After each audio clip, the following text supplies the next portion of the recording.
અગ્નિ મહાપુરાણની કથાને આગળ વધારીએ. ભાગ 22મો. દક્ષિણ પશ્ચિમ દિશાઓમાં 2 ખંડો હોય છે અને અન્ય 2 દિશાઓમાં ન હોય તો તે દ્વિશાલ ગૃહ ધન ધાન્ય ફલદાયક માનવીઓના ક્ષેમ કુશળની વૃદ્ધિ કરનારું તથા પુત્રરૂપ ફળ આપનારું છે. જો કેવળ પશ્ચિમ અને ઉત્તર દિશામાં જ 2 ખંડ હોય તો તે ગૃહને યમસૂર્ય કહે છે. તે રાજા તથા અગ્નિનો ભય આપનારું હોય છે તથા મનુષ્યના કુલનો સંહાર કરનારું હોય છે. જો ઉત્તર અને પૂર્વમાં જો 2 ખંડો હોય તો તે ગૃહનું નામ દંડ છે. જ્યાં દંડ હોય ત્યાં અકાલ મૃત્યુનો ભય પ્રાપ્ત થાય છે તેમજ શત્રુઓના તરફથી પણ ભય પ્રાપ્ત થાય છે. પૂર્વ અને દક્ષિણ દિશાઓમાં ખંડો હોવાથી જે દ્વિશાલ ગૃહ નિર્મિત બને છે તેની ધન અથવા વાત સંજ્ઞા છે. તે શસ્ત્ર ભય તથા પરાભવ દેનારું હોય છે. પૂર્વ પશ્ચિમમાં 2 ખંડો હોય તો તેની ચૂલી સંજ્ઞા છે. તે મૃત્યુનું સૂચક છે. તે ગૃહ સ્ત્રીઓ માટે વૈધવ્યકારક અને અનેક રીતે ભયદાયક હોય છે. ઉત્તર દક્ષિણમાં 2 ખંડો હોય તો તે ગૃહ પણ મનુષ્યના માટે ભયદાયક છે. ત્યાર પછી આવે છે અધ્યાય 106મો. વાસ્તુનું કથન. શ્રી ઈશ્વર કહેવાને લાગ્યા કે હે સ્કંદ, હવે હું રાજ્ય આદિના અભિવૃદ્ધિના માટે નગર વાસ્તુનું કથન કહું છું તે સુણો. નગર નિર્માણના માટે 1 યોજન કે અડધો યોજન ભૂમિ ગ્રહણ કરવી. વાસ્તુ નગરનું પૂજન કરીને તેને પ્રાકારથી સંયુક્ત કરવું. ઈશ આદિ 30 પદોમાં સૂર્યની સન્મુખ પૂર્વ દ્વાર ગંધર્વની સમીપે, દક્ષિણ દ્વાર વરુણની નિકટમાં, પશ્ચિમ દ્વારે અને સોમની સમીપે ઉત્તર દ્વાર બનાવવું જોઈએ. નગરમાં જુદા જુદા બજાર બનાવવા જોઈએ. નગરનું દ્વાર 6 હાથ પહોળું બનાવવું જોઈએ જેથી હાથી વગેરે સુખપૂર્વક આવન જાવન કરી શકે. 1, 2, 3 દ્વારોથી યુક્ત ધનુષાકાર વજ્ર નાગાભાગ નગરનું નિર્માણ શાંતિપ્રદ છે. નગરના અગ્નિકોણમાં સુવર્ણાકારો, દક્ષિણમાં નૃત્યોપજીવીની, નૈઋત્યમાં નટ, પશ્ચિમમાં રથકાર, વાયવ્ય કોણમાં મધ્ય વિક્રેતા, ઉત્તરમાં બ્રાહ્મણયતિ સિદ્ધ પુણ્યાત્માઓ, ઈશાન કોણમાં વાણીગજન, પૂર્વ દિશાઓમાં સેનાધ્યક્ષ. એ ક્રમથી સહુએ રહેવું. રાજાએ પૂર્વમાં ગુપ્તચરો, દક્ષિણમાં સ્મશાન, પશ્ચિમમાં ગોધન અને ઉત્તરમાં કૃષકોનો નિવેશ કરવો. પૂર્વ દ્વાર ઉપર લક્ષ્મી એવં કુબેરની સ્થાપના કરવી. જેઓ તે બંનેના દર્શન કરે છે તેઓને લક્ષ્મીની પ્રાપ્તિ થાય છે. નગરની રક્ષા માટે ઇન્દ્ર અને વિષ્ણુ વગેરેના દેવાલયો બનાવવા. વાસ્તુભૂમિની પૂર્વ દિશામાં શૃંગાર કક્ષ, અગ્નિકોણમાં રસોઈઘર, દક્ષિણમાં શયનગૃહ, નૈઋત્યમાં શાસ્ત્રાગાર, પશ્ચિમમાં ભોજનગૃહ, વાયવ્યમાં ધાન્ય સંગ્રહ અને ઈશાનમાં દેવગૃહ બનાવવું જોઈએ. એક શાલગૃહના 4 ભેદ છે. ગૃહ વાસ્તુ તથા નગર વાસ્તુમાં 28 અલિન્હ હોય છે. ત્યાર પછી આવે છે અધ્યાય 107મો. ભુવનકોશનું વર્ણન. શ્રી અગ્નિદેવ કહેવાને લાગ્યા કે હે વશિષ્ઠ, હવે હું ભુવનકોશ, પૃથ્વી અને દ્વીપનું વર્ણન કહું છું. અગ્નિદ્ર, અગ્નિબાહુ, વૈપુષ્માન, ધૃતિમાન, મેઘા, મેઘાતિથિ, ભવ્ય, સવન અને ક્ષય એ સર્વે પ્રિયવ્રતના પુત્રો હતા. તેમના 10મા યથાર્થનામા પુત્ર જ્યોતિષ્માનના હતા. પ્રિયવ્રતનો એ પુત્ર સારાય વિશ્વમાં સુવિખ્યાત હતો. પિતાએ તે પરાક્રમી પુત્રને 7 દ્વીપો અર્પિત કર્યા. અગ્નિધ્રને જંબુદ્વીપ, મેઘાતિથિને પ્લક્ષદ્વીપ, વપુષ્માનને શાલ્મદ્વીપ, જ્યોતિષ્માનને કુશદ્વીપ, ઋતિમાનને કોચદ્વીપ તેમજ ભવ્યને શાકદ્વીપમાં અભિષિક્ત કર્યા. સવનને છેવટે પુષ્કરદ્વીપ પ્રદાન કર્યો. શેષ ત્રણેયને કોઈ સ્વતંત્રતા દીપ ન મળ્યા. અગ્નિધ્રને પોતાના પુત્રોમાં લાખો યોજન વિશાળ જંબુદ્વીપને આ પ્રકારે વિભાજિત કર્યો. નાભિને હિમવર્ષ પ્રદાન કર્યું. કિમપુરુષને હેમકૂટ વર્ષ, હરિવર્ષને નેષદ વર્ષ, ઈલાવૃતને મધ્ય ભાગમાં મેરુ પર્વતથી યુક્ત ઈલાવૃત વર્ષ, રમ્યકને નીલાચલનો આશ્રિત રમ્યક વર્ષ, હિરણ્યવસા ને શ્વેત વર્ષ એવં કુરુને ઉત્તર કુરુ વર્ષ આપ્યો. તેમણે ભરદ્વાસને ભદ્રા વર્ષ તથા કેતુમાલને મેરુ પર્વતના પશ્ચિમમાં સ્થિત કેતુમાલ વર્ષનું શાસન પ્રદાન કર્યું. મહારાજા પ્રિયવ્રત પોતાના પુત્રોને ઉપરોક્ત દ્વીપોમાં અભિષિક્ત કરીને વનમાં ચાલ્યા ગયા. તેઓ નરેશ શાલગ્રામ ક્ષેત્રમાં તપસ્યા કરી વિષ્ણુલોકને પ્રાપ્ત થયા. કિમપુરુષાદિ જે 8 વર્ષો છે તેની અંદર સુખની બહુલતા છે અને તેના વિના યત્નોના સ્વભાવથી સમસ્ત ભોગની સિદ્ધિઓ પ્રાપ્ત થઈ જાય છે. તેની અંદર વૃદ્ધત્વ કે મૃત્યુ વગેરેનો કોઈ ભય નથી. તેમજ ધર્મ, અધર્મ કે ઉત્તમ, મધ્યમ અને કનિષ્ઠનો કોઈ ભેદભાવ નથી. ત્યાં સર્વે સમાન છે. ત્યાં કદી યુગ પરિવર્તન પણ થતું નથી. હિમવર્ષના શાસક નાભિમાં મરુદેવીથી ઋષભદેવ પુત્ર રૂપે ઉત્પન્ન થયા. ઋષભના પુત્ર ભરત થયા. ઋષભદેવે ભરતની ઉપર રાજ્યલક્ષ્મીનો ભાર છોડીને શાલગ્રામ ક્ષેત્રમાં શ્રીહરિની શરણાગતિ ગ્રહણ કરી. ભારત નામથી ભરત વર્ષ પ્રસિદ્ધ છે. ભરતથી સુમતિ થયા. ભરતને સુમિતને રાજ્યલક્ષ્મી આપીને શાલગ્રામ ક્ષેત્રમાં શ્રીહરિની શરણાગતિ સ્વીકારી લીધી. તે યોગીરાજે યોગાભ્યાસમાં તત્પર થઈને પ્રાણોનો પરિત્યાગ કર્યો. તેમનું એ ચરિત્ર તને હું પછીથી કહીશ. એ પછીથી સુમતિના વીર્યથી ઇન્દ્રદ્યુમ્નનો જન્મ થયો. તેમનાથી પરમેષ્ઠી અને પરમેષ્ઠીનો પુત્ર પ્રતિહાર થયો.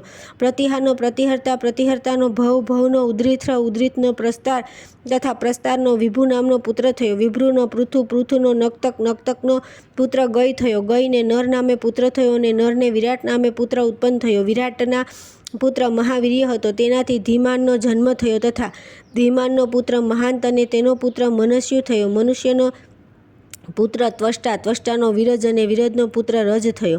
રજના પુત્ર સતજીતના 100 પુત્ર ઉત્પન્ન થયા. તેમાંના વિશ્વજ્યોતિ મુખ્ય હતો. તેમનાથી ભરતવર્ષની અભિવૃદ્ધિ થઈ. કૃત ત્રેતાદિ યુગક્રમથી આ સ્વયંભૂ મનુનો વંશ માનવામાં આવેલ છે.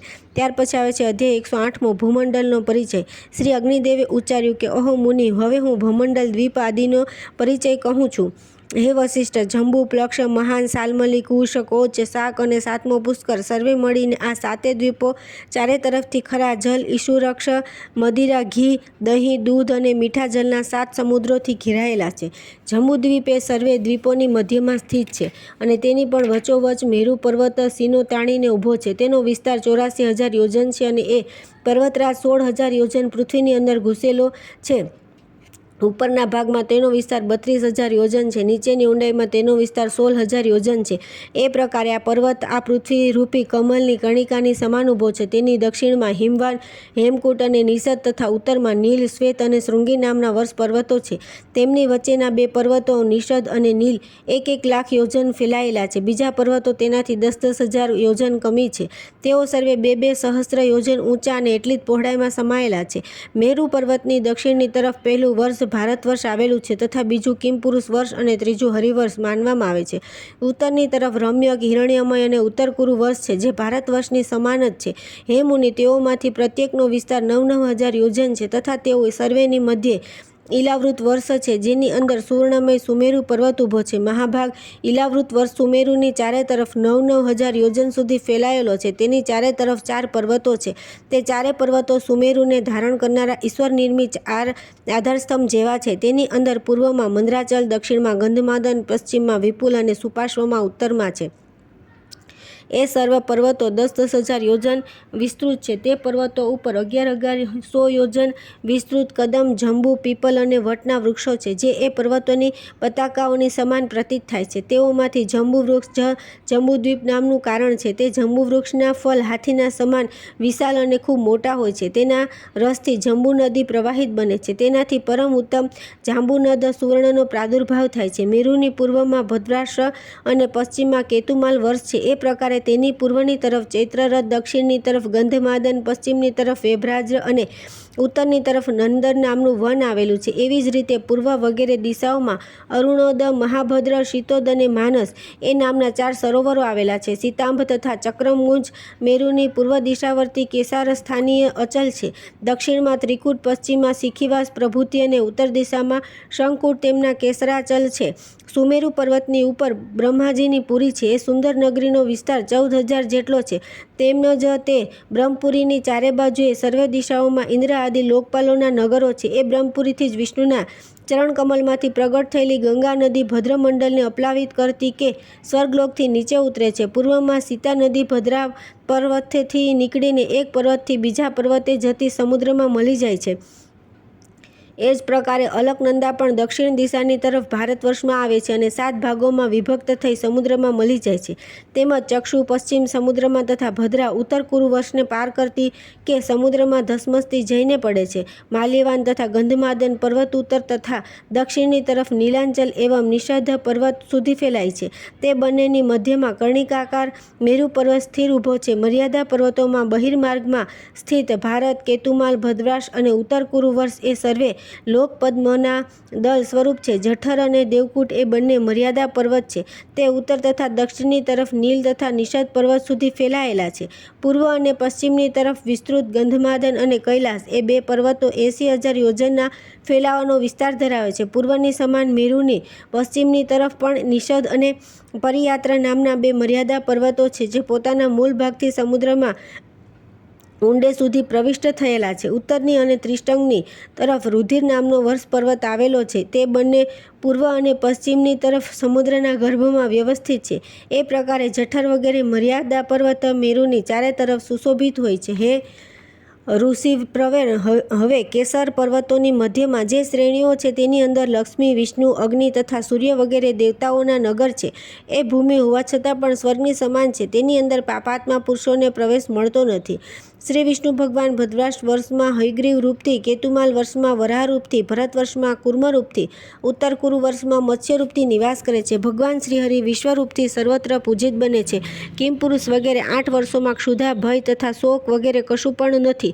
તેની અંદર પ્રજાજનો 24,000 વર્ષ સુધી રોગ શોક રહિત થઈને જીવન વ્યતીત કરે છે. તેની અંદર કૃત, ત્રેતાદિ યુગોની કલ્પના હોતી નથી. ત્યાં કદી પણ વર્ષા થતી નથી. તેની અંદર કેવલ પાર્થિવ જલ રહે છે. તે સર્વે વર્ષોમાં 7 કુલાચલ પર્વતો છે અને તેની અંદરથી નીકળેલી સેંકડો તીર્થ સ્વરૂપ નદીઓ પણ છે. તે પવિત્ર જલ ચોતરફ ખળખળતા વહેતા રહે છે. ત્યાર પછી આવે છે અધ્યાય 109 તીર્થનું મહાત્મ્ય. શ્રી અગ્નિદેવ કહેવાને લાગ્યા કે હવે હું તીર્થોનું મહાત્મ્ય બતાવીશ, જે ભોગ અને મોક્ષને પ્રદાન કરનારું છે. જેમના હાથ, પગ અને મન ભલીભાંતિ સંયમમાં રહે તથા જેમાં વિદ્યા, તપસ્યા અને ઉત્તમ કીર્તિ હોય તે તીર્થના પૂર્ણ ફલનો ભાગી બને છે. જે પ્રતિગ્રહ છોડી ચૂકેલ છે, નિયમિત ભોજન કરે છે અને ઇન્દ્રિયોને કાબૂમાં રાખે છે, તે પાપરહિત તીર્થયાત્રી સર્વે યજ્ઞોનું ફલ પામે છે. જેણે કદી 3 રાત્રિ સુધી ઉપવાસ નથી કર્યો, તીર્થોની યાત્રા નથી કરી અને સુવર્ણ તથા ગાયનું દાન નથી કર્યું, તે દરિદ્ર હોય છે. યજ્ઞથી જે ફલની પ્રાપ્તિ થાય છે એ જ તીર્થના સેવનથી પણ મળે છે. હે બ્રાહ્મણ, પુષ્કર શ્રેષ્ઠ તીર્થ છે. ત્યાં 3 સંધ્યાના સમય 10,000 કોટી તીર્થોનો નિવાસ રહે છે. પુષ્કરમાં સંપૂર્ણ દેવતાઓની સાથે બ્રહ્માજી નિવાસ કરે છે. સર્વ કંઈ ચાહનારા મુનિ અને દેવતા ત્યાં સ્નાન કરીને સિદ્ધિ પ્રાપ્ત કરી ચૂકેલ છે. પુષ્કરમાં દેવતાઓ અને પિતૃઓની પૂજા કરનારા મનુષ્યો અશ્વમેઘ યજ્ઞનું ફળ પ્રાપ્ત કરે છે અને બ્રહ્મલોકમાં જાય છે. જે કાર્તિકી પૂર્ણિમાએ ત્યાં અન્નદાન કરે છે તે શુદ્ધચિત્ત બનીને બ્રહ્મલોકના ભાગી બને છે. પુષ્કરમાં જવું દુષ્કર છે. પુષ્કરમાં તપસ્યાનો સુયોગ મેળવવો દુષ્કર છે અને ત્યાં નિવાસનું સૌભાગ્ય હોવું અતિ દુષ્કર છે. ત્યાં નિવાસ, જપ અને શ્રાદ્ધ કરવાથી મનુષ્ય પોતાની 100 પેઢીઓનો ઉદ્ધાર કરે છે. તે જંબુમાર્ગ તથા તંડુલિકાશ્રમ તીર્થ પણ છે. કણવાશ્રમ, અંબુ, ચંબલ, સિંધુ, સોમનાથ, પ્રભાસ, સરસ્વતી, સમુદ્ર સંગમ તથા સાગર પણ શ્રેષ્ઠ તીર્થ છે. કુરુક્ષેત્રમાં વિષ્ણુ આદિ દેવો રહે છે. ત્યાં જવાની કેવળ વાત કરવાથી મનુષ્ય શુદ્ધ બને છે ને સ્વર્ગલોક પ્રાપ્ત બને છે. ત્યાં નિવાસ કરવાથી મનુષ્ય હરિના ધામે પહોંચે છે. કાશી સર્વોત્તમ તીર્થ છે. પ્રયાગ સર્વે તીર્થોનો રાજા છે. ગંગા સ્વર્ગની પ્રાપ્તિ કરાવે છે. રાજગુજ પવિત્ર તીર્થ છે. અયોધ્યા સર્વ પાપ નાશ કરનારું છે. નૈમિષારણ્ય પવિત્ર તીર્થ છે ને તે ભોગ અને મોક્ષ આપે છે. ત્યાર પછી આવે છે અધ્યાય 110 ગંગાજીનું મહાત્મ્ય.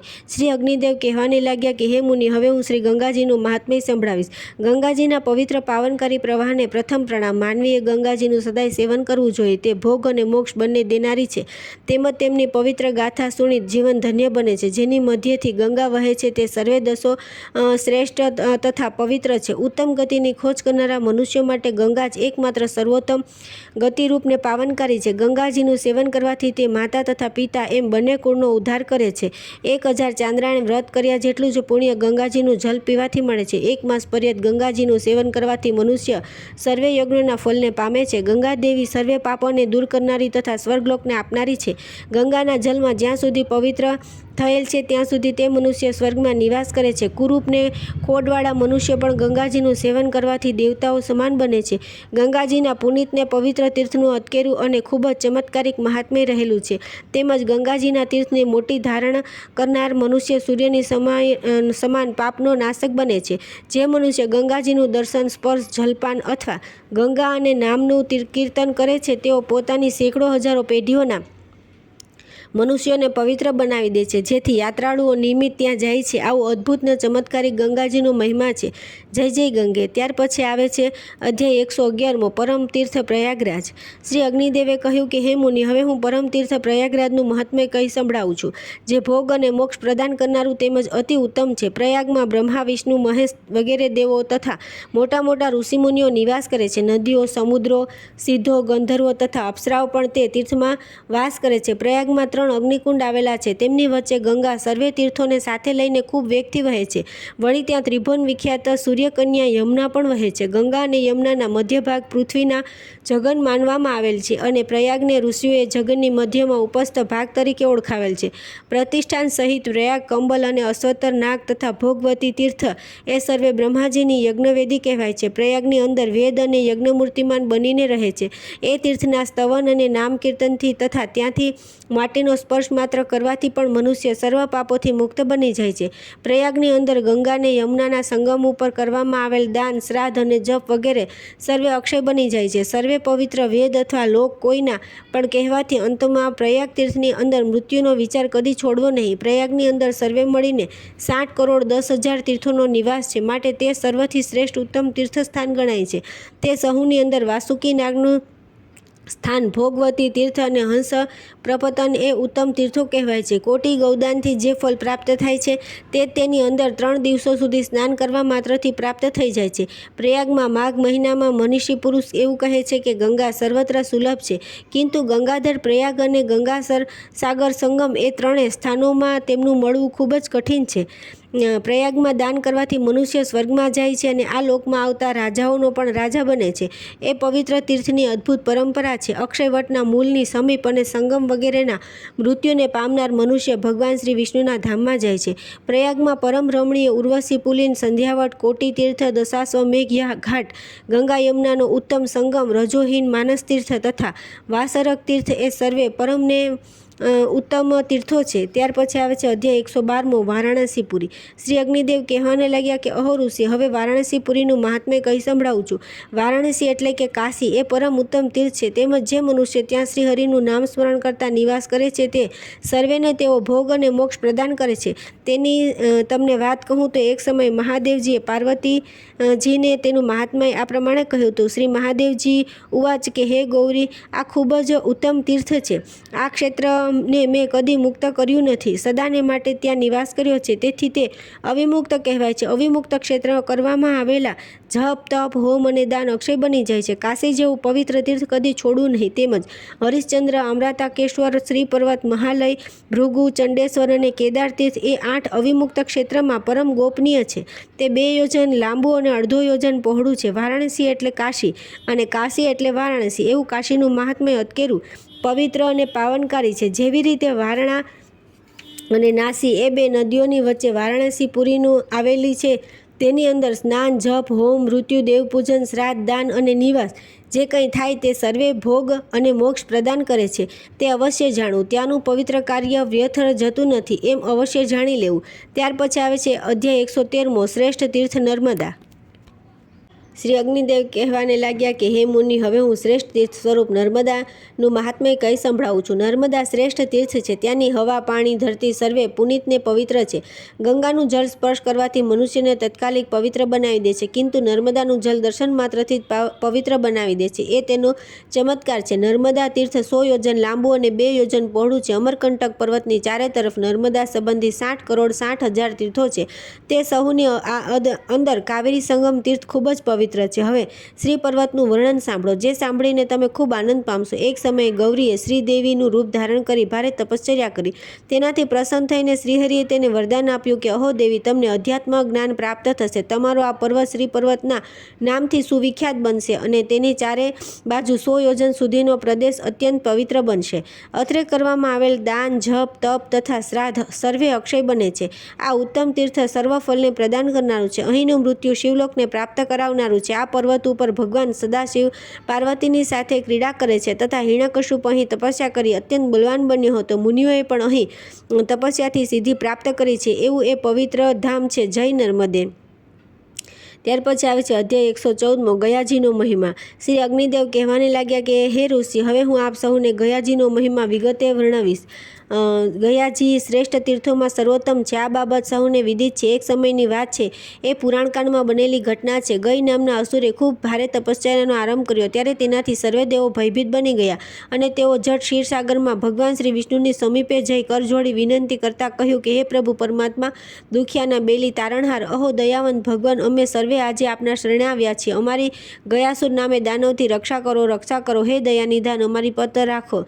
તત્ક્ષણ ભગવાન શ્રી વિષ્ણુએ ઉચ્ચાર વિચાર્યું કે તથાસ્તુ. એ સાંભળી દેવો સર્વે ભગવાનનું અભયદાન લઈને પાછા ફર્યા. એટલે બીજી તરફ સાક્ષાત શ્રી વિષ્ણુ ભગવાન ગયાસુર રાક્ષસ પાસે જઈને પ્રગટ સ્વરૂપે બોલ્યા, કોઈ વર માગે લે. એ સાંભળી તે સમયે દૈત્યરાજ ગયાસુર બોલ્યો કે હે પ્રભુ પરમાત્મા, હે ભગવાન, હું સર્વ તીર્થોમાં અધિક પવિત્ર બની જાઉં તેવો પ્રભાવશાળી મારો મહિમા બનાવો.